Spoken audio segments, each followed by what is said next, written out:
Dear students, मैं doctor Purnima Dixit BSc third year inorganic chemistry में hard and soft acids and bases आपको पढ़ा रही थी, जिसमें कल हम applications of hard and soft acid base principle को पढ़ रहे थे। इन एप्लीकेशंस में आपने कई सारे टॉपिक पढ़े, जिसमें कल जो पढ़ा उनमें से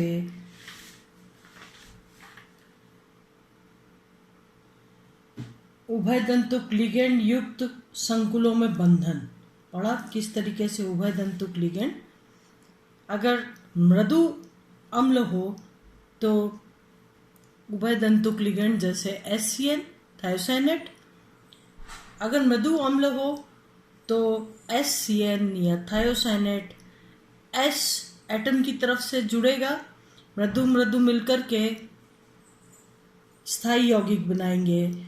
और यदि कठोर अम्ल है तो HCN N दाता परमाणु की तरफ से जुड़ करके कठोर कठोर स्थायी संकुल बनाएंगे। आपने पढ़ा किस तरीके से प्रकृति में जो खनिजों की प्राप्ति होती है उसमें क्षार धातुएं, क्षारीय मृदा धातुएं, हल्के संक्रमण धातु जो कि उच्च आयनिक अवस्था में होते हैं या जिन पर कि धनावेश अधिक होता है और जो कि कठोर अम्ल होते हैं, वो प्रकृति में कठोर क्षारों के साथ मिल करके और यौगिक के रूप में पाए जाते हैं। जैसे उदाहरण के तौर पर ये क्षार, क्षारीय मृदा या संक्रमण धातुएं जो कि अपने उच्चतम ऑक्सीकरण अवस्था में रहती हैं, ये सभी ऑक्सीजन 2+ या यानी कि यौगिक हो गया ऑक्साइड्स या कार्बोनेट्स के रूप में पाए जाते हैं, जो कि कठोर क्षार होते हैं। और इसके विपरीत जो मृदु अम्ल होते हैं जैसे कि कॉपर, सिल्वर, जिंक, मरकरी, ये सभी के सभी सल्फाइड्स के रूप में पाए जाते हैं। चूँकि आप जानते हैं सल्फाइड एक मृदु क्षार है जिसकी क्षारकता 21 पॉइंट समथिंग है और इसीलिए ये सल्फाइड के रूप में पाए जाते हैं। जबकि बॉर्डर लाइन निकल 2+, लेड 2+, कॉपर 2+, ये सभी सल्फाइड और कार्बोनेट दोनों ही रूपों में पाए जाते हैं। इसके बाद आपने पढ़ा था धातु उत्प्रेरकों का विषक्तन। ये भी बहुत इम्पॉर्टेंट टॉपिक है।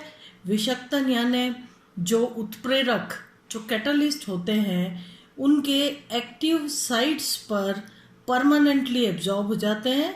आप जानते हैं कि पैलेडियम, प्लैटिनम ये सभी उत्प्रेरक के रूप में भी कार्य करते हैं और जो मृदु क्षार होते हैं, कार्बोनाइल्स, फास्फोरस, आर्सेनिक, इनसे बने लिगेंड्स, इनसे बने मृदु क्षार जो है वो इन संक्रमण धातुओं के ऊपर यानी उनके सतह पर अवशोषित, अधिशोषित, क्योंकि एड्सॉर्ब होते हैं ना कि एब्जॉर्ब, ठीक है, अधिशोषित होकर और इन उत्प्रेरकों के सक्रिय स्थलों को अवरुद्ध कर देते हैं या ब्लॉक कर देते हैं। इसके अलावा आपने हैलोजन विनिमय अभिक्रियाएं पढ़ी। आज हम पढ़ने जा रहे हैं कॉपर 2+ और कैडमियम 2+ का पृथक्करण किस प्रकार से किया जाता है। कैडमियम 2+ एक मृदु अम्ल है। कैडमियम 2+ एक मृदु अम्ल है जिसकी बंधुकता S2- सल्फाइड से अधिक है। आप जानते हैं सल्फाइड की क्षारकता 21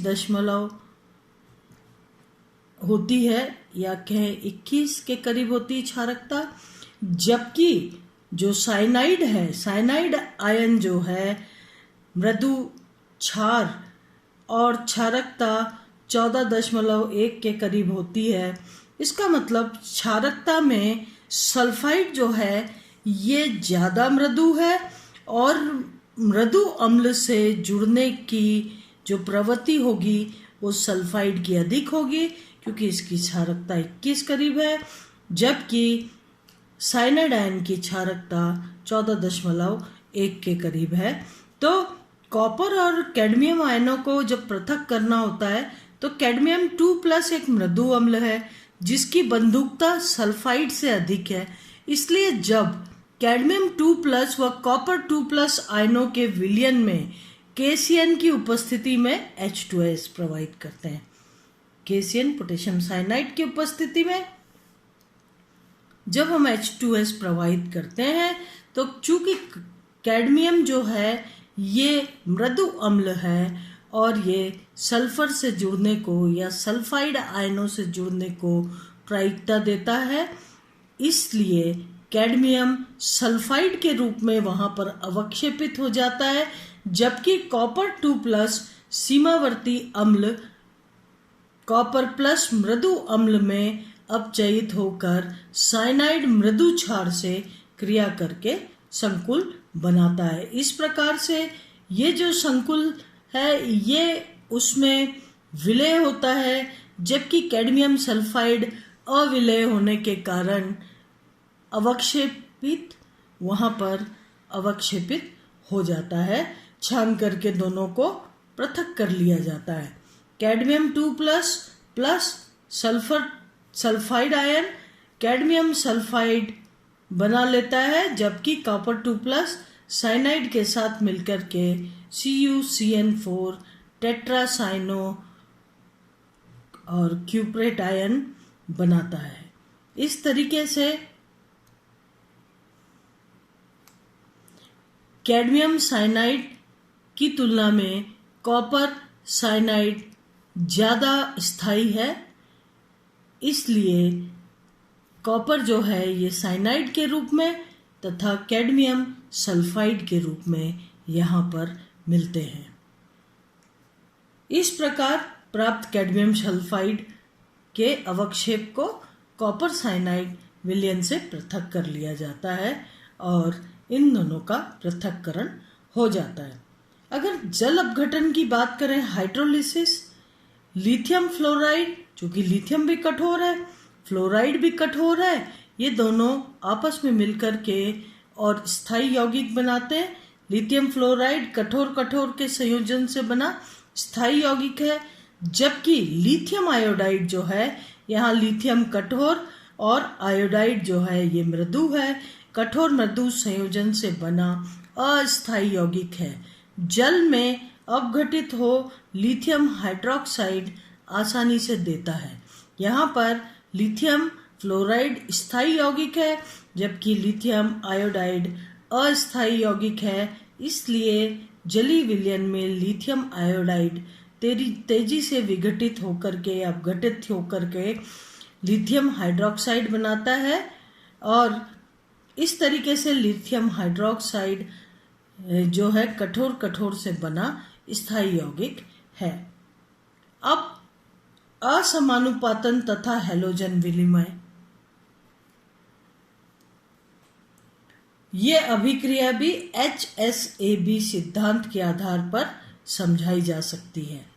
यहाँ पर दो मॉलिक्यूल CH2F2 के आपस में अभिक्रिया करके CH2H2 व CF2F2 ये स्थायी संकुल बनाते हैं। तो CH2F2 में जो है दो CH2F2 के दो मॉलिक्यूल आपस में मिलते हैं और इस तरीके से CH2H2 मृदु और CF2F2 कठोर दोनों ही यौगिकों में परिवर्तित हो जाते हैं, बदल जाते हैं और HSAB सिद्धांत का पालन करते हैं। इसी प्रकार से अगर CH2O को देखा जाए तो CH2 मृदु और ऑक्सीजन जो है ये कठोर क्षार के रूप में कार्य करते हैं या कठोर क्षार हैं। इनके दो मॉलिक्यूल आपस में मिलकर के CH2H2 मृदु मृदु और CO2 कठोर कठोर स्थायी यौगिक बनाते हैं।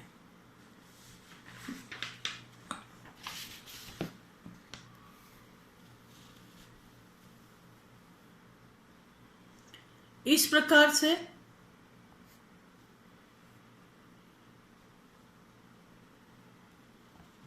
अब अगला टॉपिक है HSAB सिद्धांत की सीमाएं। क्या इनकी लिमिटेशंस है, क्या सीमाएं हैं, क्या कमियां हैं HSAB सिद्धांत में। HSAB सिद्धांत में मापन का कोई मात्रात्मक स्केल नहीं है, यानी सदैव कौन कठोर होगा कौन मृदु होगा इसका कोई स्केल नहीं है। जिसकी कठोरता अधिक होगी वो कठोर अम्ल की भांति व्यवहार करेगा और जो बचा हुआ दूसरा है वो मृदु अम्ल की भांति व्यवहार करेगा। इसीलिए हम कह सकते हैं कि यहाँ पर कोई मात्रात्मक स्केल नहीं है। HSAB सिद्धांत में के मापन में कोई मात्रात्मक स्केल नहीं है। दूसरा देखा जाए तो मृदु मृदु CH3H प्लस व H माइनस CH3 प्लस व H माइनस क्रिया के कारण निम्न अभिक्रिया होनी चाहिए। CH3 प्लस H2 से अभिक्रिया करके CH4 और H प्लस बनना चाहिए, क्योंकि CH3 प्लस और H माइनस H2 लिखा हुआ है, इसका मतलब एक तो H प्लस बनेगा और एक H माइनस बनेगा।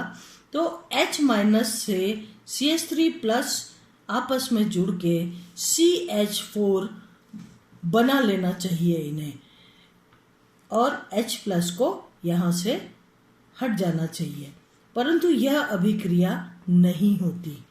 जबकि CH3 प्लस की तुलना में H प्लस की अम्लता अधिक है।